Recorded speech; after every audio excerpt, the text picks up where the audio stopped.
अब अपन क्वेश्चंस करते हैं मोमेंट ऑफ इनर्शिया पे कि मोमेंट ऑफ इनर्शिया जो है फाइंड आउट करना है। अपन ने पहले सीख लिया था। देखो ट्रांसलेटिव मोशन में मास फाइंड आउट करने की जरूरत नहीं थी, वो क्वेश्चन में दिया होता था। लेकिन यहाँ पर मोमेंट ऑफ इनर्शिया, जैसा कि मैंने बताया, अलग अलग एक्सिस के अबाउट अलग अलग वैल्यू आ सकती है। तो रिजिड बॉडी के केस में मोमेंट ऑफ इनर्शिया भी जो है मायने रखता है कि कितना आएगा। और ये बहुत ज्यादा इंपॉर्टेंट है बेटा। तो कोई भी कल को रोटेशन का क्वेश्चन करना होगा तो उससे पहले आपको उसका मोमेंट ऑफ इनर्शिया तो पता होना चाहिए। तो मोमेंट ऑफ इनर्शिया आपको आना चाहिए। और सबसे पहला मैं जो है डिस्क्रीट पार्टिकल्स यानी अलग अलग पार्टिकल्स रखे हुए हैं, तो उनका मोमेंट ऑफ इनर्शिया कितना आएगा उस बारे में क्वेश्चंस करवाता हूं। अच्छा, डिस्क्रीट पार्टिकल्स रखे हुए तो ऐसा नहीं कि वो पार्टिकल पास पास आ जाएंगे या दूर दूर चले जाएंगे। कैसी भी मोशन होगी उनके बीच का सेपरेशन सेम रहना चाहिए, तभी तो रिजिड बॉडी है। और रिजिड बॉडी है तो ही तो उसका मोमेंट ऑफ इनर्शिया डिफाइन करेंगे। ठीक है। तो यहां पर ऐसा नहीं कि जो दो पार्टिकल्स की जिनकी बात की है मैंने इस क्वेश्चन में, find moment of inertia of a system of two particles about an axis passing through their centre of mass and perpendicular to the line joining them. जैसे मान लो दो पार्टिकल्स हैं यहाँ पे, इस क्वेश्चन में दे रखे, आगे मैं डायग्राम बना देता हूँ। इसका मास m1 है और इसका मास m2 है। अपन जानते हैं इनका सेंटर ऑफ मास इसी लाइन पर कहीं आएगा। दो पार्टिकल्स का सेंटर ऑफ मास जो है उनको मिलाने वाली लाइन पर ही बीच में कहीं आएगा। यदि इसका मास ज्यादा है तो इसके ज्यादा पास आएगा, और इसका मास ज्यादा है तो इसके ज्यादा पास आएगा, और दोनों का मास बराबर है तो बिल्कुल बीचों बीच आ जाएगा। तो मान लो सेंटर ऑफ मास यहाँ कहीं है, तो आपको एक ऐसी लाइन लेनी है जो कि सेंटर ऑफ मास से पास हो रही हो और इनको मिलाने वाली लाइन के कैसी हो, परपेंडिकुलर। बताओ, एक लाइन के परपेंडिकुलर कितनी लाइन होती है, इनफाइनाइट। जैसे मान लो ये लाइन है, इसके परपेंडिकुलर इस प्लेन में जितनी भी लाइंस होगी, चाहे ये है, चाहे ये है, चाहे ये लाइन है, ये सारी इसके कैसी है, परपेंडिकुलर है। तो मैं कोई सी भी लाइन बना देता हूं, क्योंकि इस बात से यदि फर्क पड़ता कि कौन सी वो लाइन है तो ऐसा बोला जाता। अब फर्क नहीं पड़ रहा तो मैं कोई सी भी लाइन बना देता हूं। मान लो ये वाली लाइन बना दी है मैंने। जरूर इस सिस्टम को इस वाली लाइन के अबाउट रोटेट किया जा रहा होगा, कैसे भी, या तो ऐसे या जो है उल्टी डायरेक्शन में। ठीक है, ऊपर से देखने पर या तो एंटी क्लॉकवाइज या क्लॉकवाइज, कैसे भी रोटेट किया जा रहा होगा। मान लो इस प्रकार से इसे रोटेट किया जा रहा है तो इसका मोमेंट ऑफ इनर्शिया पूछा है। अब ऐसा मत मान लेना कि ये मासेस पास पास आ सकते हैं, दूर दूर जा सकते हैं। नहीं बेटा, ये रिजिड सिस्टम है। कहीं ना कहीं इन्हें कोई लाइट रोड वगैरह से जोड़ रखा होगा जिसका मास अपने लिए मायने नहीं रखता या बहुत कम है। तो मासेस जिनका मायने रखता है वो m1 m2 है। ठीक है। और ये पास या दूर नहीं जा सकते, ये सिर्फ इसके अबाउट रोटेट कर सकते हैं। क्लियर है बात। और रोटेट करेंगे तो सर्कुलर मोशंस करेंगे, जिसको अपन ऑलरेडी पढ़ चुके हैं। अब अपने को मोमेंट ऑफ इनर्शिया बताना है। तो देखो मैंने बताया था मोमेंट ऑफ इनर्शिया क्या होता है, समीशन mi/ri²। यानी मान लो पहला पार्टिकल है, उसके लिए क्या लिख सकते हो, उसका मास m1 r1²। दूसरा पार्टिकल मान लो मास m2 है, r2²। तीसरा है, ऐसा चलता जाएगा। और इस प्रकार से इनका मोमेंट ऑफ इनर्शिया उस वाली एक्सिस के अबाउट आप लिख सकते हो। अब ध्यान देने वाली बात क्या है कि मास तो लिख लोगे, ये r क्या है, r रेडियस है। रेडियस कैसे फाइंड आउट करते हैं, मैंने बताया था। रेडियस कैसे फाइंड आउट करते हैं, उस पॉइंट से उस एक्सिस पर परपेंडिकुलर ड्रॉ करना होता है तो रेडियस आ जाती है क्या। तो बताना, ये जो पहला पार्टिकल है m1, इसकी रेडियस चाहिए, तो बताओ इस पॉइंट को सीधा यहां से मिलाना पड़ेगा क्या, इससे परपेंडिकुलर ड्रॉ करना पड़ेगा क्या। तो बताओ ये अपना क्या हो जाएगा, इसका रेडियस, जिसको r1 से बोल देता हूं। और ये m2 का रेडियस चाहिए तो यहां से परपेंडिकुलर डालना है, और परपेंडिकुलर डायरेक्टली यहीं आकर मिल जाएगा, तो इसका रेडियस कितना हो जाएगा, r2। तो बताओ इस वाली एक्सिस के अबाउट जो मोमेंट ऑफ इनर्शिया आएगा वो इस m1 का कितना आएगा, m1 के कारण कितना आएगा, m1 r1²।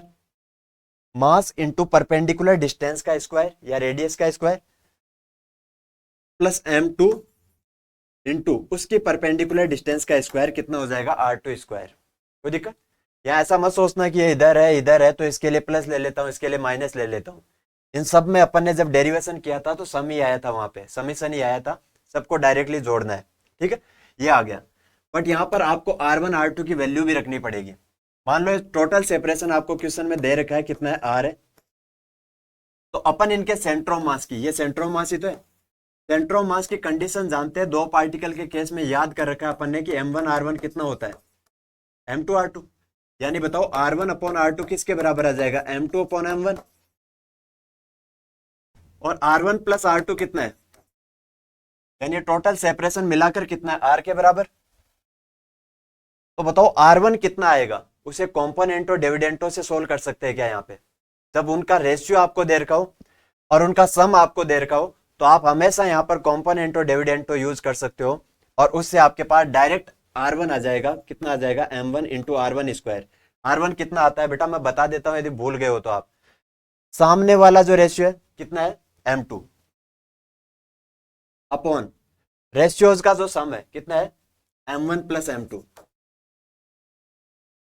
इंटू इन दोनों का जो सम है, जिनको फाइंड आउट करना है उन दोनों का जो सम है कितना है? R,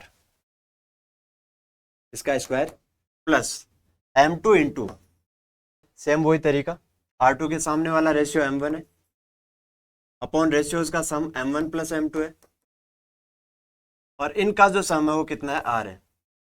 इनको सिंप्लीफाई करना है तो जो कॉमन आ रहे हैं उन्हें कॉमन ले लेते हैं। डिवाइड में अपने को दिख रहा है M1 प्लस M2 का स्क्वायर कॉमन आ रहा है। ऊपर देखेंगे तो यहाँ M1 M2 का स्क्वायर और यहाँ M2 M1 का स्क्वायर बन रहा है, तो M1 M2 कॉमन आ जाएगा। और साथ में एक R स्क्वायर यहाँ भी है, यहाँ भी है, तो R स्क्वायर भी कॉमन आ जाएगा। अंदर बचेगा यहाँ पर M2 बच जाएगा और यहाँ पर M1 बच जाएगा। इससे कैंसिल आउट हो जाएगा, तो यहाँ पर आ गया M1 M2 upon M1 plus M2 into R square. ये M1 M2 upon M1 plus M2 हो सकता है क्वेश्चन में ऐसा ना लिखा मिले, इसकी बजाय जो है इन्हें एक टर्म से डिफाइन कर दिया जाता है, जिसे अपन ने कोलिजन के लास्ट में पढ़ा था। हो सकता है ऐसे और क्या लिख रखा हो, रिड्यूस मास लिख रखा हो, म्यू से लिख रखा हो।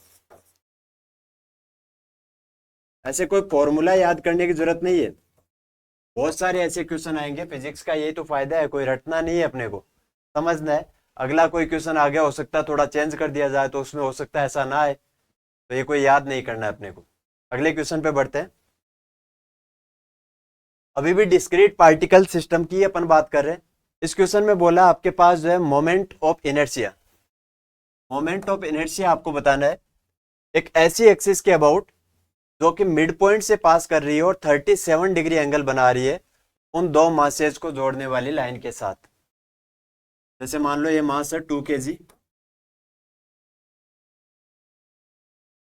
ये वाला मास है 4 kg। इनके बीच का सेपरेशन भी इस क्वेश्चन में दे रखा है 10 मीटर है। तो एक ऐसी एक्सिस है जो कि इनके मिड पॉइंट से पास हो रही है। मिड पॉइंट यहां आ जाएगा क्या? मिड पॉइंट यहां से कितने डिस्टेंस पर होगा? 5 मीटर। और यहां से भी कितने डिस्टेंस पर होगा? 5 मीटर। इससे पास हो रही है और ये जो एक्सिस है इनको मिलाने वाली लाइन के साथ कितना एंगल बना रही है? 37 डिग्री। तो ये एंगल कितना है? 37 डिग्री। कोई दिक्कत? डिस्क्रीट पार्टिकल सिस्टम है, ऐसा नहीं कि पार्टिकल्स पास आ जाएंगे या दूर चले जाएंगे। कोई लाइट रोड वगैरह से जोड़ रखा होगा जिसके मास का कोई फर्क ना पड़े, का मास नेग्लिजिबल माना जा सकता है इनके कंपैरिजन में। ठीक है, तो देखना इस वाली एक्सिस के अबाउट इस सिस्टम को रोटेट करें तो आपको मोमेंट ऑफ इनर्शिया यहाँ पूछा है, बताते हैं। mr स्क्वायर का सम करना है। पहला मास कितना है? 2 kg इंटू आर स्क्वायर क्या होता है? रेडियस का स्क्वायर या परपेंडिकुलर डिस्टेंस का स्क्वायर। परपेंडिकुलर डिस्टेंस किस पर परपेंडिकुलर ड्रॉ करना है? इस पार्टिकल से इस वाली एक्सिस पर। इस एक्सिस पर जो है परपेंडिकुलर ड्रॉ करे तो ये वाला आएगा क्या? तो ये क्या हो जाएगा? R1। अब ये कितना आएगा? सिंपल आ जाएगा, ये 37 है तो सामने वाला एंगल 37 ही होगा। अब यहाँ पर आपके सामने एक राइट एंगल ट्राइंगल बन गया ये वाला। इसमें हाइपोटेन्यूज कितना है? 5। एक एंगल 37 डिग्री है। तो अपन अपने को जो है बेटा बेसिक मैथमेटिक्स में ऐसा बोला जाता है कि ये चीजें याद ही कर लेनी चाहिए, ट्राइंगल के लिए बार बार सामने आएगी अपने। तो देखना ये 5 है तो ये कितना हो जाएगा? 5 cos 37। और ये बाजू वाली साइड कितनी हो जाएगी? 5 sin 37। तो ये वाली लेंथ तो चाहिए, तो कितनी हो जाएगी? 5 sin 37। तो 2 इंटू परपेंडिकुलर डिस्टेंस जो कि 5 sin 37 है उसका स्क्वायर प्लस अगला है हमारे स्क्वायर। अगला मास कितना है? 4 kg। उसके लिए परपेंडिकुलर डिस्टेंस का स्क्वायर। तो परपेंडिकुलर ड्रॉ कर लेते हैं इसे, एक्सिस पर परपेंडिकुलर ड्रॉ किया तो ये आएगा क्या? ये भी अगेन एक राइट एंगल ट्राइंगल बन गया जिसमें हाइपोटेन्यूज 5 है और ये एंगल 37 डिग्री है। तो ये कितना हो जाएगा? 5 cos 37 और ये कितना हो जाएगा? 5 sin 37। तो अपने को ये परपेंडिकुलर डिस्टेंस चाहिए जो कि 5 sin 37 का स्क्वायर। सिंप्लीफाई कर लेते, 2 इंटू 5 sin 37 कितना होगा, 5 इंटू साइन 37 होता है 3/5 प्लस 4 इंटू ये कितना हो जाएगा 5 इंटू 3/5 का होल स्क्वायर। तो यहां पर आप ध्यान से देखो तो 3 का स्क्वायर 9, 9 इंटू 2 कितना हो जाएगा 18 प्लस 4 इंटू 9 36, 36 प्लस 18 जो है 54 हो जाएगा। इसका यूनिट अपन देखें, सब कुछ ऐसा ही यूनिट में दे रखा है, तो इसका यूनिट क्या होता है एमआर स्क्वायर यानी kg into metre square.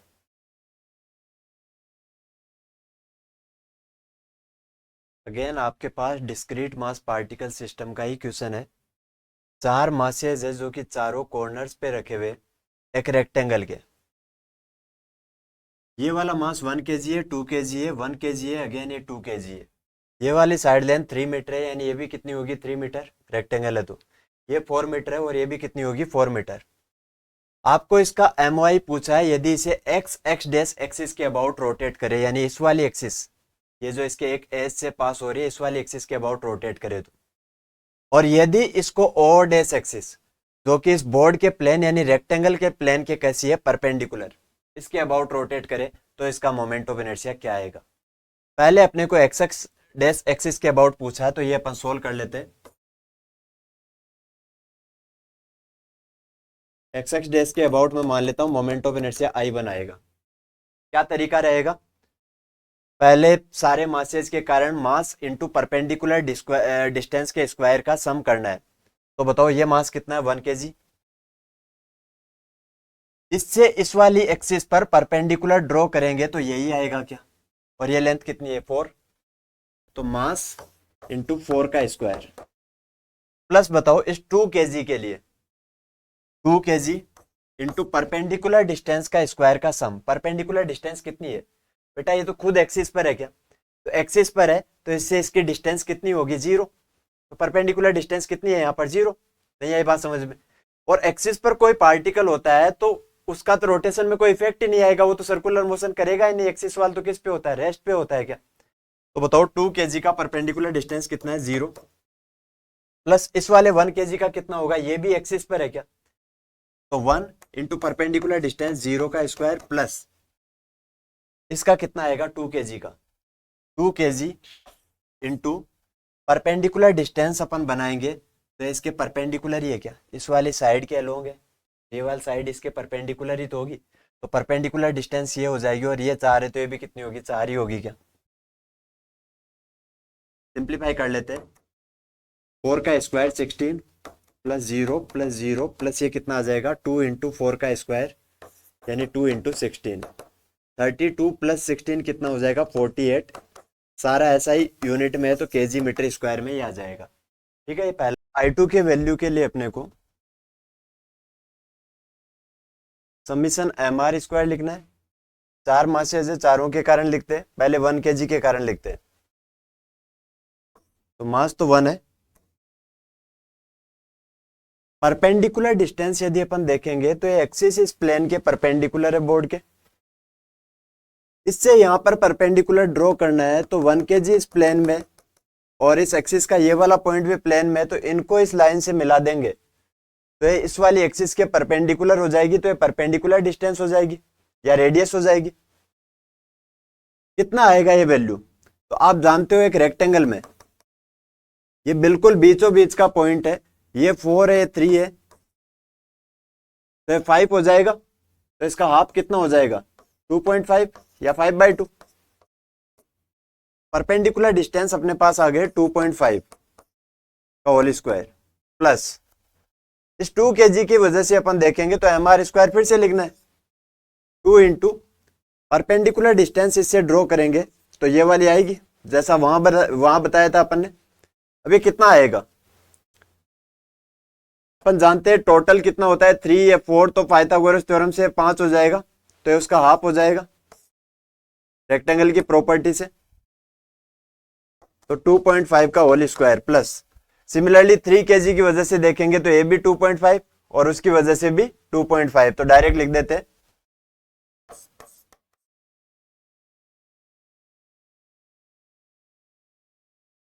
Simplify करते हैं, 2.5 का होल स्क्वायर तो कॉमन आ जाएगा समीशन में, अंदर बचेगा 1 + 2 + 3 + 4, तो कितना हो जाएगा ये 10। तो 6.25 × 10 यानी 62.5 kg मीटर स्क्वायर।